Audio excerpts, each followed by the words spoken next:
கும்பகோணத்துக்கு பக்கத்துல திருக்கோடிக்காவல் கோட்டீஸ்வரர் கோவில் என்ற தேவார பாடல் பெற்ற தலம் இருக்கு. இங்க இருக்கிற சிவாலயத்துல அமைஞ்சிருக்கிற சனி பகவானோட தலையில சிவலிங்கம் ஒண்ணு இருக்கு. இந்த சனி பகவான் பாலசனி அப்படின்னும் அழைக்கப்படுறாரு. பொதுவா சனி பகவானுக்கு காகம் தான் வாகனமா இருக்கும். ஆனா இங்க இருக்கிற சனி பகவானுக்கு கருடன் வாகனமா அமைஞ்சிருக்கு. இதுதான் இந்த கோவிலோட தனி ஸ்பெஷாலிட்டி.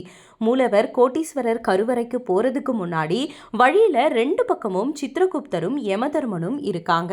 சித்திரகுப்தர், யமதர்மன், சனி பகவான் இவங்க 3 பேரையும் தரிசனம் செஞ்ச பிறகுதான் நாம மூலவரை தரிசிக்க முடியும். சனி பகவானுடைய நீதிமன்றமா திருக்கோடிக்காவல் அமைய பெற்றிருக்கு.